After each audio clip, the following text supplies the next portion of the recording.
Ever wish you could get a quick download on like the Mhm. Earth's hidden treasures and the folks who are super passionate about finding them? Yeah, like a peek behind the curtain. Exactly.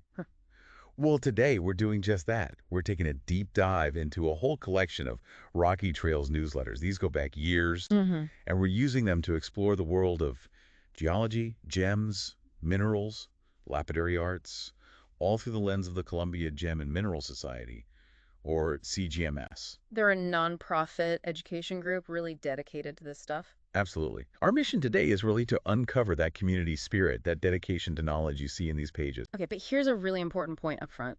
These newsletters, they're snapshots from the past, right? Like to.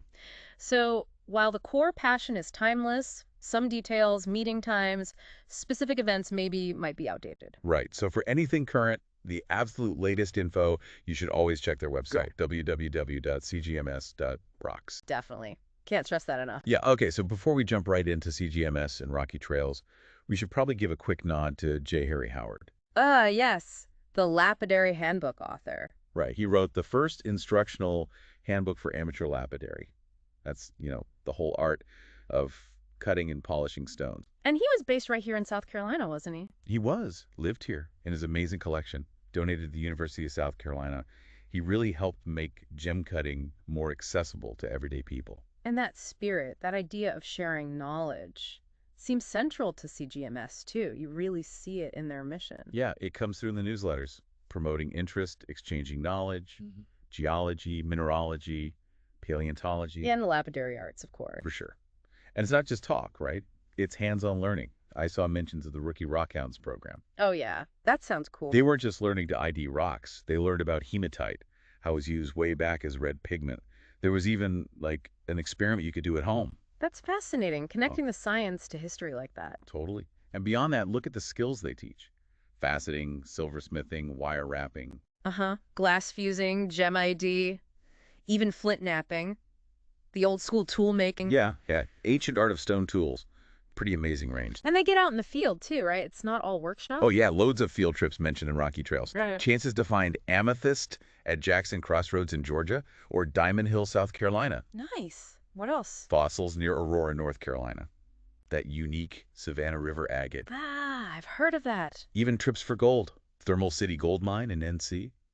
And places like Hog Mine in Georgia for beryl, rose quartz, aquamarine. Wow, quite the variety. Sounds like real adventures. Definitely. And sometimes really significant finds. One newsletter detailed recovering a fossilized whale skull from the Ashley River. A whale skull. Seriously. Yeah. Huge for cetacean archaeology, studying ancient marine mammals. That's incredible. Shows a level of dedication. And speaking of dedication, CGMS met at the McKissick Museum for, what was it? 50 years.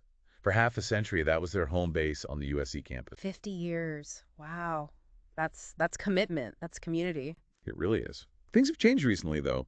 Since the COVID pandemic hit, they've had to find other places to meet. Right, so they're kind of in transition now. Yeah. Actively looking around Columbia and nearby areas for a new permanent spot. Somewhere for meetings, lectures, and the lapidary workshop. Okay, so how do people find out where meetings are now? Good question. It's announced each month in the Rocky Trails publication. So you got to check that, or the website for the current location. Gotcha. But even without that permanent museum spot right now, they kept the hands-on stuff going. They did. Back in 2015, members really rallied. They set up a new lapidary workshop over at 1601 Frank Street in Casey.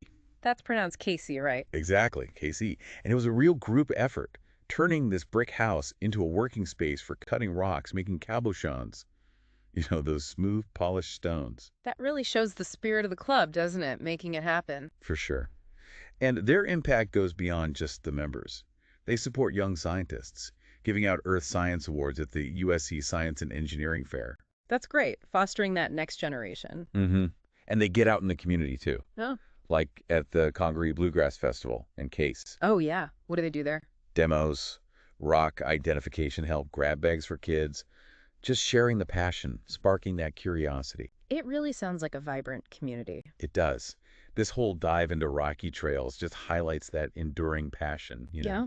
CGMS is all about earth sciences, geology, fossils, gems, minerals, jewelry making, lapidary, mining, collecting. Yeah. Got it. Yeah. And they hold monthly meetings, usually with speakers talking about one of those topics. And anyone interested is totally welcome to attend, maybe even join. Sounds very welcoming.